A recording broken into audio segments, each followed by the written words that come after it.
সকাল থেকে এখানে আছি। শুরুতেই 2024 সালের আন্দোলনের শহীদদের প্রতি সম্মান জানিয়ে শুরু করছি। সকাল থেকে স্লোগান শুনছি, আপনাদের সাথে আমার পরিচয় নেই, তবে হয়তো এই স্লোগানের মাধ্যমে আপনারা আমাকে চিনতে পারবেন। নারে তাকবীর! নারে তাকবীর!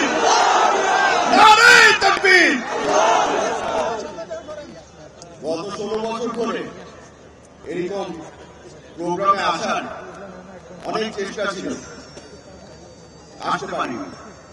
গত বছর এই অনুষ্ঠানে আমরা যখন সিদ্ধান্ত নেই আয়োজন করব, লুকিয়ে লুকিয়ে প্রোগ্রাম করতে হয়েছে।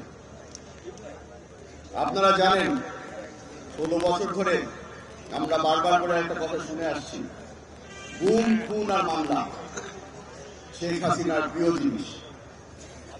আমার পরিবারের আমার বাবা খুনের শিকার, আমি নিজে গুমের শিকার, আমার মা মামলার শিকার।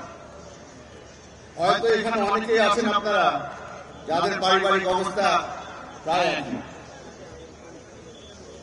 আপনাদের সকলকে ধন্যবাদ জানাতে চাই, আপনারা আমাদের পাশে দাঁড়িয়েছিলেন।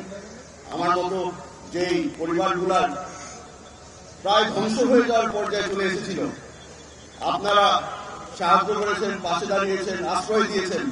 আপনাদের কারণে আজকে আমরা এই মঞ্চে দাঁড়াতে পেরেছি। হয়তো আপনাদের সামনে যে কথাটা বলতে যাচ্ছি আপনারা অনেকবার শুনেছেন, স্বজন হারানোর ব্যথা আমার থেকে বেশি আর কে বুঝে। শেখ হাসিনার প্রিয় ডায়লগ সপ্তাহে 2 বার করে শুনতে হতো, নাটকের চোখের পানি দেখতে হতো।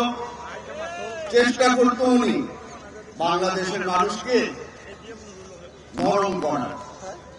তবে আমরা এই নাটক অনেকবার দেখেছি, চিনে ফেলেছি তাকে। বাস্তবতা হচ্ছে টিভির পর্দায় এসে সেই নাটক করত, ঘরে গিয়ে ঠান্ডা মাথায় মানুষজনকে খুন খুন এই আদেশগুলা সে ঘরে বসে দিত।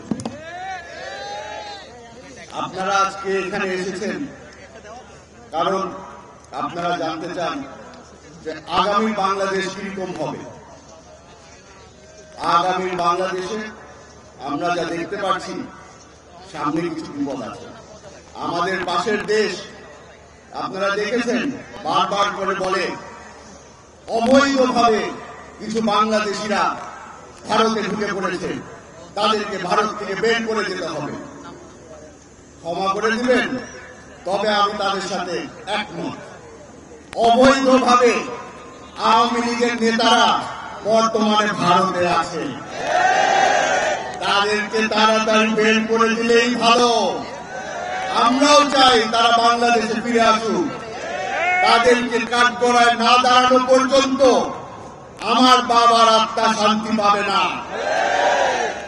আপনাদের থেকে বেশি সময় নিব না, খালি এতটুকু বলে যাচ্ছি, আমাদের দলের পক্ষ থেকে, আমাদের ভারপ্রাপ্ত চেয়ারম্যান তারেক রহমান সাহেবের পক্ষ থেকে, বেগম খালেদা জিয়ার পক্ষ থেকে আপনাদের সকলকে ধন্যবাদ এবং আসসালামু আলাইকুম।